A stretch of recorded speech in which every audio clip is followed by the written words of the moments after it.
সত্য উদ্ঘাটনের ক্ষেত্রে আমরা শহীদ পরিবারবর্গ মনে করি যে পূর্বে যে সমস্ত তদন্ত হয়েছে সেই সকল তদন্তের রিপোর্ট পাবলিক করতে হবে। 2, ন্যায় বিচারের আলোকে আমরা শহীদ পরিবারবর্গ মনে করি যে হাইকোর্ট ডিভিশনের রায় মোতাবেক 3 জন জজ যে ইনকোয়ারি কমিশনের কথা বলেছে অবিলম্বে সেই ইনকোয়ারি কমিশন গঠন করতে হবে। এতে আমরা মনে করি যে পর্দার আড়ালে রয়ে যাওয়া ষড়যন্ত্রকারীদের নাম বেরিয়ে আসবে। 3, অফিসিয়াল গ্যাজেট করে 25শে ফেব্রুয়ারিকে শহীদ সেনা দিবস হিসাবে ঘোষণা করতে হবে এবং গ্যাজেটে শাহাদাত বরণকারী সকলকে শহীদের মর্যাদা দিতে হবে। 4, 25শে ফেব্রুয়ারি শোক দিবসকে ঘিরে গোটা দেশ জুড়ে জাতীয় পতাকা অর্ধনিমিত রাখতে হবে।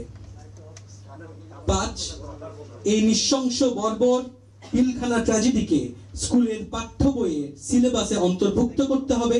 এতে আগামী প্রজন্ম জানতে পারবে কি ছিল এই সকল শহীদদের ত্যাগ।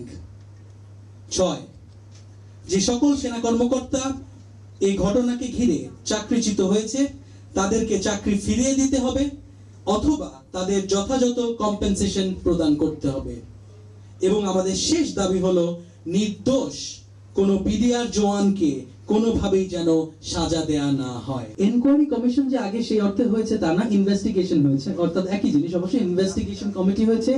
ইনভেস্টিগেশন কমিটি মূলত আমরা জানি যে দুটো হয়েছে। একটা হচ্ছে গিয়ে একটা সিভিলিয়ান ইনকোয়ারি কমিশন হয়েছে, আনিসুজ্জামান সাহেব একজন উনি খুব সম্ভবত সচিব ছিলেন ওনার অধীনে, এবং আরেকটা ইনকোয়ারি কমিশন যেই ইনকোয়ারিটা আমরা একেবারে জনসমক্ষে বলছি যে আমরা যেটার অরিজিনাল ভার্সনটা চাই সেটা হচ্ছে লেফটেন্যান্ট জেনারেল জাহাঙ্গীর সাহেব একটা ইনকোয়ারি করেছিলেন, সেইটার ইনকোয়ারিটা ইনভেস্টিগেশন রিপোর্টটা আমরা চাই।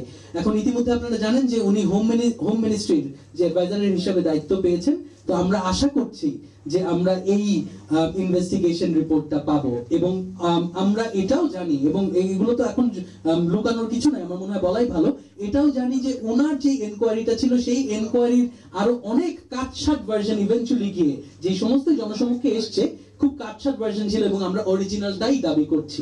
ইনভেস্টিগেশন যদি কিনা অরিজিনাল আমরা এটা পাই, আমরা যদি রিপোর্টটা পাই, এতে আমি মনে করি যে এতে আমরা হয়তোবা অনেক কিছুই জানতে পারবো। এবং ঠিক একইভাবে হাইকোর্ট ডিভিশন যে সমস্ত ইনকোয়ারি কমিশনের কথা বলেছে এগুলো যদি আমরা বাস্তবায়ন করতে পারি তাহলে আসলে পর্দার আড়ালে রয়ে যাওয়া যেটা বললাম ষড়যন্ত্রকারী যারা রয়েছে তারা বেরিয়ে আসবে এবং তখন আসলে তাদেরকে আমাদের দেশের প্রচলিত যে আইন রয়েছে সেই আইন দ্বারা আমরা চার্জ করতে পারবো।